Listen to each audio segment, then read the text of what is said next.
Good morning everybody. Right, I'm just going to go on a little walk with you. I'm going to give you an update on what's happening with Ingrid and also just tell you what's been going on the last couple of days. So we've been staying with a lovely lady called Rose, who I've got to call her Gogo. Gogo means grandma. There's Mandy there.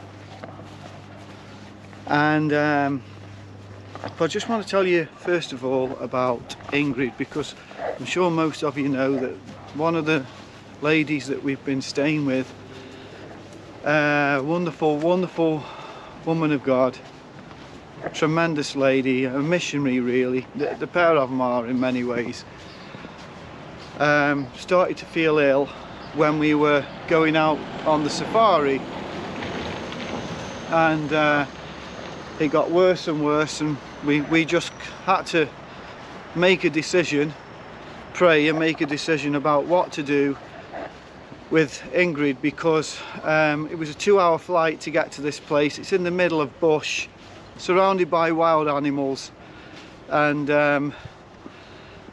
apparently Ingrid has been looking forward to this trip for months and months and months, because we knew nothing about going there. She'd been so looking forward to it, and ends up that she basically got a big bleed on her brain. So we asked for prayer. So I just want to thank everybody for praying, because when we flew her back, so we cut the whole thing short, flew her back. She's over in the hospital just over there right now, and turns out she got a big bleed on her brain, and we just got her back in time, no doubt about that. Absolutely no doubt. So the surgeons have had a look at it. They don't want to operate. They want to see if it will kind of sort itself out. We went to see her last night. She looks much better than she did, but her blood pressure did spike last night. So can you please continue to pray for her. I mean, these people are top notch, caring, humble, and incredibly hard working for the kingdom of God. So Ingrid definitely still needs our prayers. She's going to be in there for 10 days. They're not going to let her out for 10 days, but she's in the right place. It's bizarre, we went to see her last night, folks. It's a private hospital. And those of you that are listening in from Britain, England, I know our NHS is beginning to fall to pieces, but in South Africa, unless you've got a private hospital, you are done for with situations like that. So, you know, it's just things that you just have to have. Anyway, this is a really nice place. This is where we're staying. We're staying with Rose at the moment. She's the head of the family. You're going to see her later, hopefully see her playing the piano. She's 92, got major problems with her leg at the moment, but she is full of God. The first time I heard her play that piano, I just thought, this woman is... They broke the mold when the Lord made her. She is a character and a half, and full of God, full of the Holy Spirit. So tonight we're going to have a little study on Revelation in Gogo's house. So you're going to see her later. Yeah.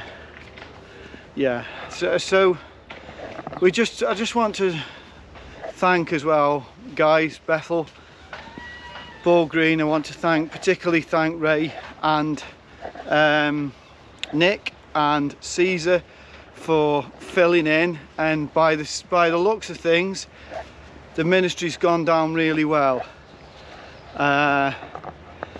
So that's always a good, healthy sign, a really good, healthy sign.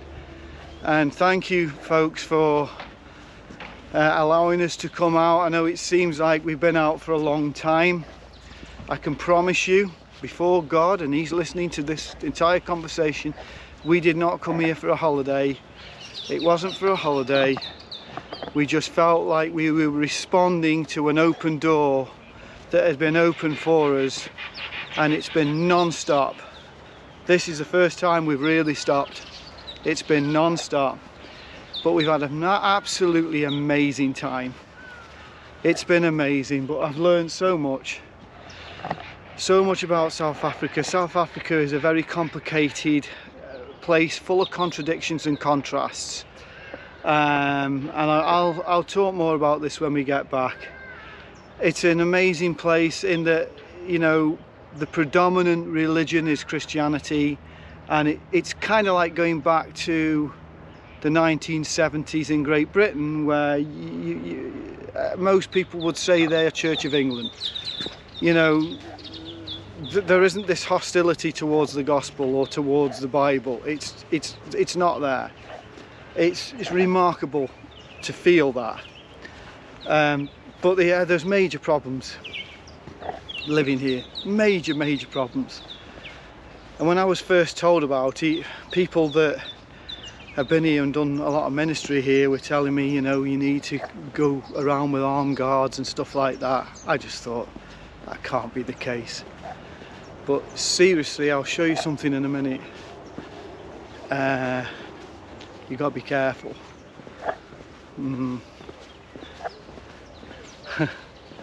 How you doing? Very well, thanks. So we went to see Ingrid last night in hospital, and there's a chappie in there, a farmer. You hear this story all the time. It's a farmer. He turned up at his farm. There's a bunch of guys there with guns. I think they shot him. They confiscated his guns and took his possessions, but he had one gun that he got access to, and he shot 3 of them. I think he shot them dead. 1 of them ran away. He had a heart attack, and they wheelbarrowed him to the nearest car to get him to hospital. Well, I prayed for him last night. The violence in this place is unbelievable, folks. It's unbelievable. The stories that you hear. A chappie took me out. You'll see him on the video. His name's Mark. Mark took us out to a tiny little safari park yesterday. Lovely little safari park. He's a Christian, and he said one of his friends, a lady, lives on her own. She was broken into a couple of weeks ago. She woke up with a hand over her mouth. Somebody got a hand over her mouth. They emptied her house. They tied her up. Now normally this is one of the, but there's more rapes here. Rape is a massive problem. It's a huge problem. Thank the Lord they didn't rape her. She actually preached the gospel to them while they were emptying a house. But I'll talk more about that when I get back. Violence is a major problem in South Africa. So this is what I want to show you just before we finish off this. Violence and rape and crime through the roof. There's no punishment to fit the crime in South Africa, so car accidents are shocking, folks. You would not believe the car accidents, lorries, crashes and things that happen. It's just shocking. But I've come here just to show you this. So this is the people are living in communities now. There's an electric fence over the top of there, and then all the way around here this is electric. And to buy places in a compound like this, obviously it's a lot more expensive because there's security guards and all that, but it's the only way that you can actually feel safe.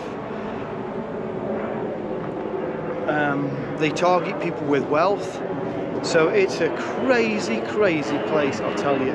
It's a crazy place, and yet it's a beautiful place. And the vast majority of people that certainly we've met are the loveliest people. They're so lovely people. They're really open to God, they're open to the gospel, they're open to the word. people are people, you know what I mean? Wherever you go, people are people.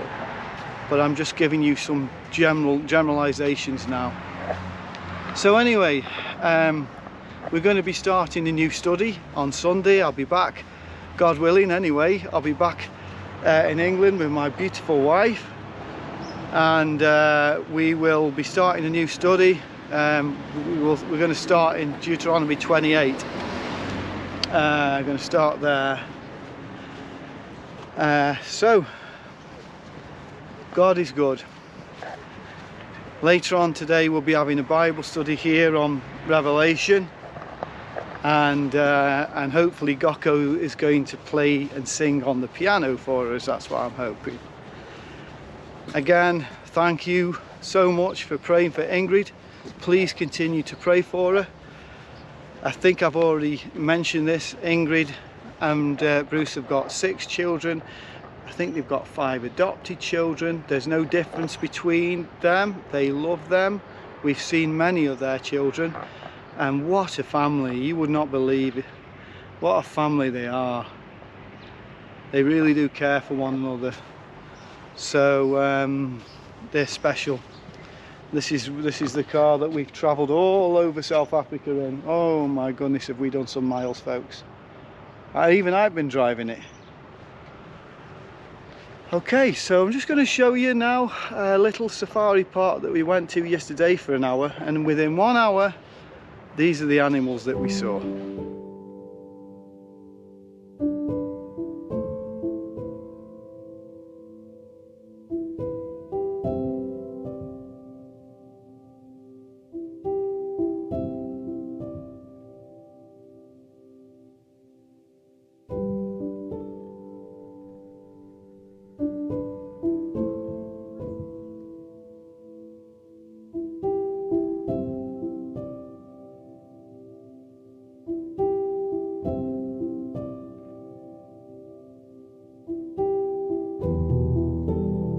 So I'm literally outside next to this right now, in a game park.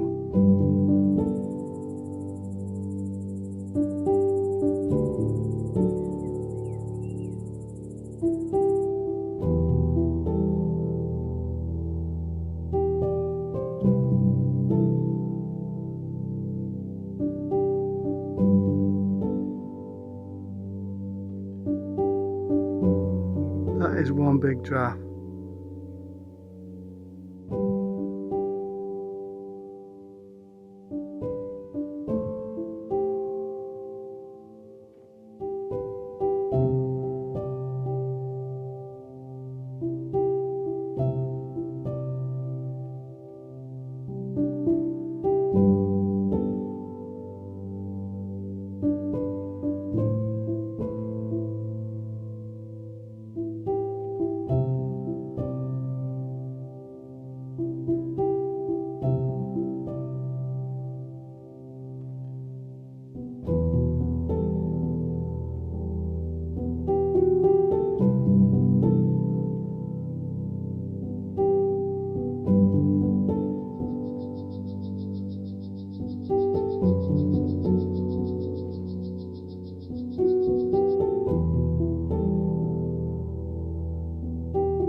Thou art worthy, thou art worthy.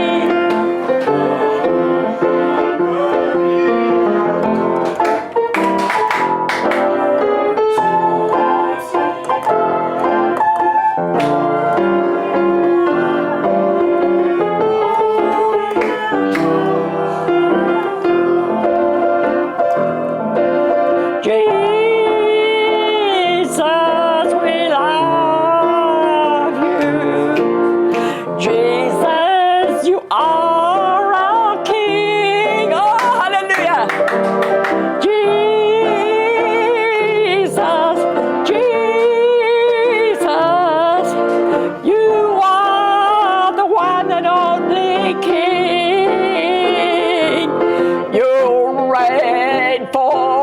forever. You reign forever. You reign forever. Jesus, we love you.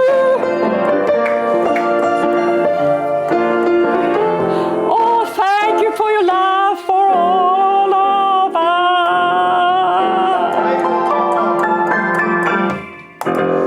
Wonderful.